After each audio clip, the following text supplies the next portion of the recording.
The jet bridge buzzed with the low hum of boarding announcements. First class was already boarding when Marcus Trenton stepped forward with a leather carry-on and a first-class ticket in hand. He was dressed in a tailored charcoal suit, shoes polished to a mirror shine, and a calm expression worn by men who had long ago learned how to keep their dignity intact, even when the world tried to strip it away. "Sir, economy is boarding next," said the gate agent sharply, barely glancing at the ticket. Marcus paused. "This is first class," he replied, offering his ticket with calm certainty. The gate agent gave him a cursory look, then laughed nervously. "Right. I'm going to need to verify this with my supervisor." Passengers around Marcus turned to stare, some whispering, others pretending not to watch. He stood still, ticket still extended, but the shame burned hot under his collar. He had experienced this before, more times than he could count, even after everything he had achieved. The subtle questioning, the doubting looks, the silent assumption that someone like him didn't belong up front. The supervisor arrived moments later, a portly man with a condescending smile. He looked Marcus up and down before asking, "Do you work for the airline, sir? Are you here on a buddy pass?" Marcus's jaw clenched. He could have pulled out his ID right then. He could have explained who he was. But something in him, a deeper, older wound, kept him quiet. "No, I purchased this ticket." "With what card?" the supervisor smirked, chuckling slightly as if the very idea was amusing. The conversation was now loud enough that others could hear. A young white couple standing nearby shifted uncomfortably. One of them muttered, "This is messed up." Marcus took a breath, then another. He reached into his pocket and pulled out his phone. "I'm going to make a call," he said simply. He turned away from the crowd and dialed a number. It rang once. "Marla," he said when the voice picked up. "Pull the contract." "Which one?" "Skyward Airlines." There was a long pause. "Are they giving you trouble?" "They just denied me boarding in first class and implied my ticket was fake." The voice on the other end changed from curious to steel-cold in an instant. "On it." Marcus turned back to the gate. "I suggest you let me board. Immediately." But the supervisor only laughed. "You think making a phone call is going to scare me? Maybe you should call your boss instead." "I did," Marcus said, finally pulling out his ID. It read, "Marcus Trenton, CEO, Trenton Tech Holdings." In small print at the bottom, "Primary Partner, Skyward Airlines Infrastructure Systems." The supervisor's face drained of color. Within 5 minutes, the gate agent received a call.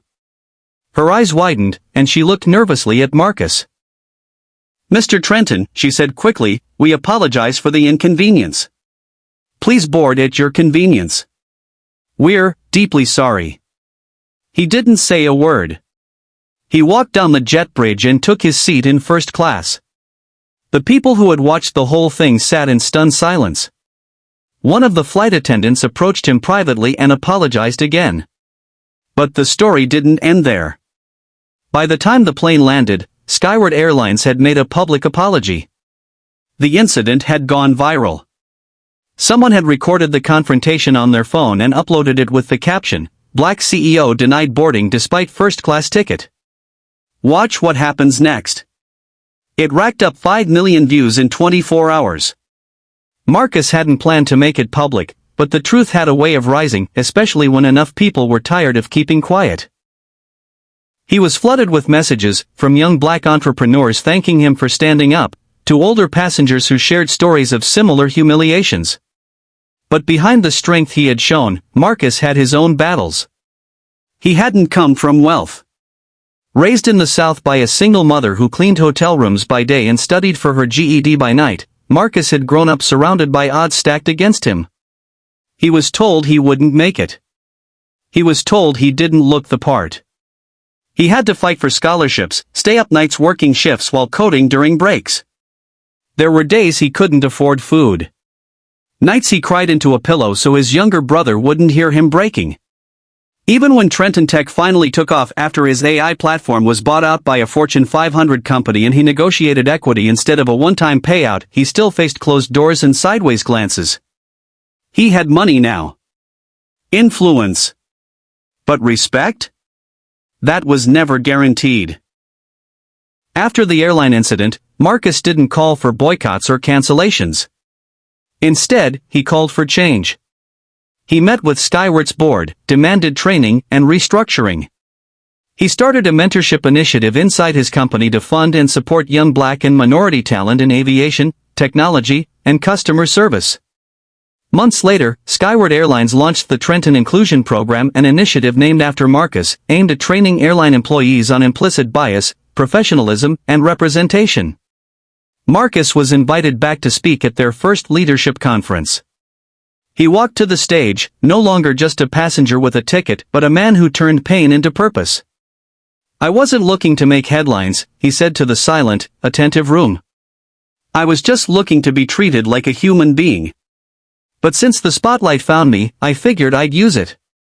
A round of applause rose slowly and then thundered. And as Marcus looked around, he saw faces. Young and old, black, white, brown, all listening. All watching. All, perhaps, seeing a little bit more clearly than they did before. Because sometimes, one moment of injustice can be